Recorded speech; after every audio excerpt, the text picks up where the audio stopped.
help is here for those of you who get a little anxious in public when you speak. Executive presentation coach Kathy McAfee joins us with strategies to help you jettison the jitters. Let's talk about, welcome to the show. Let's talk about this term, glossophobia. Glossophobia. What is that? It comes from the two Greek words, glosso, meaning tongue, and phobos, meaning fear. So loosely translated, speech anxiety or fear of public speaking. Now, 75% of people have this fear. That's a lot of folks. It's a lot of people, absolutely. What do you think that comes from? I think it comes from just fear, being judged, not knowing what to say. It's bizarrely listed as one of the top fears that people have, above fear of snakes, death by drowning, nuclear explosion. Wow. Yeah. Fear of public speaking is way, way up there. You have talked about this in a new book called Networking Ahead. We'll see if the cameras can get a shot of that. Guys, there it is. What's in this book? What do you tell people? How do they manage to, here we go, how do they manage to overcome this? Well, this book principally is about building relationships, networking, but when you network, you are presenting yourself to someone else in a one-on-one situation, online or offline. So you do have to overcome any anxiety of communicating with other people and presenting yourself in the context of networking. So I talk about some of the issues and also the strategies to overcome that. And Brian, to me, there are three things that you can do to jettison the jitters. One is you have to change your thoughts, because all of that negative, creative imagination, and anxiety is fear of the future. We are imagining the worst possible outcome. So it just kind of feeds on itself? Oh yeah, we're making it big, like Hollywood, and it can create physiological stress, flight, fight, or freeze response. So what do you do to do that? Turn off that channel of the mind and change your thoughts. So the strategy that I teach people is to visualize success. Start imagining the best possible outcome. So if you have a presentation coming up, if you have a meeting at work, be fanciful about what the possible outcome could be. Promotion, applause, new opportunities, getting that deal, feeling good, celebrating, high-fiving, whatever it is, make it big, make it large, make it positive. It just kind of validates that old saying, you are what you think. Absolutely. Yes. So let's start putting our mind and our attention, because what we think affects how we feel and what happens in our body. Number two. Number two, change your feelings. Anxiety is a negative emotion. Fear is a negative emotion. It wreaks havoc. So you want to change it. So a quick, easy way is just to go back in your past and recall a time when you felt powerful, when you felt happy, when you felt excited, motivated. You name the positive emotion, and really go back and capture a real event in your past and relive it. Look at it through your own eyes. Make it, put yourself back in that scenario. And the feelings that you had at that great time in your past will be recreated in your body. Changing your thoughts, changing your body, your reactions. And so that's number two. Number three is change your body.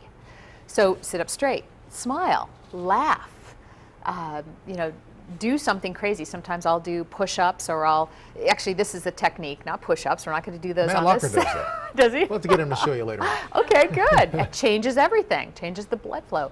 But the easiest thing for anyone who has fear of public speaking, in terms of changing your body, is breathing.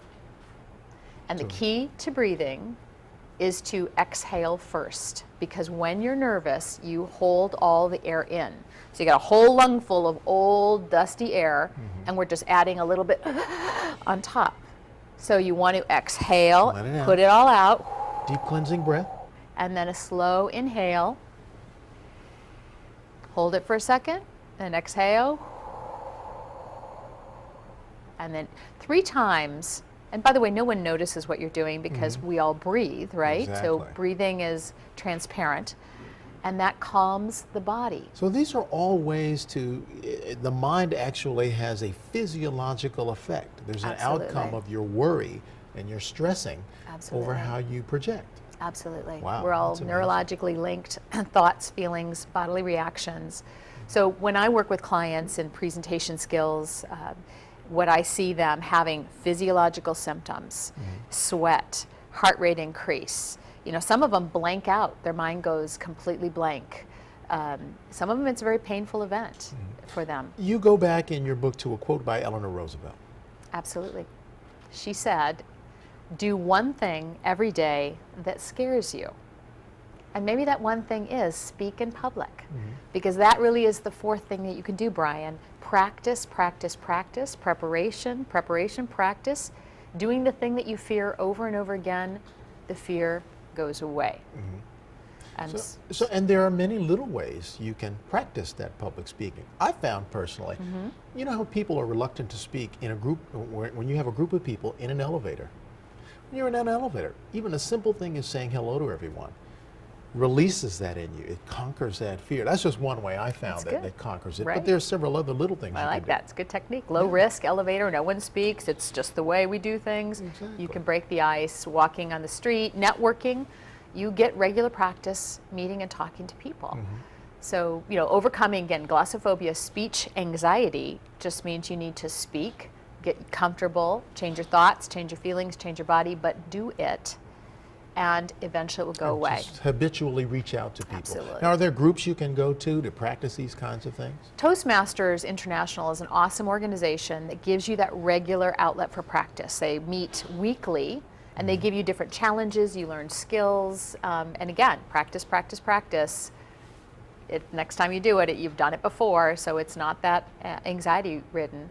The other interesting idea, if people really have an issue and it creates extreme anxiety, I have referred my clients like that out to certified, qualified hypnotherapists. Really? Which allows them to work at a deep unconscious level.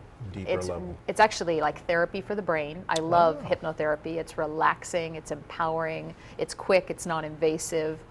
And that is a way that, one session, even over the telephone with a certified hypnotherapist, you can let that anxiety go. Well, we'll let people, we'll leave them with that. Thanks for joining us, Kathy. Kathy McAfee, and always, it'll be a pleasure. Hope you come back and share with us some more. Thank you. Excellent. It's a pleasure.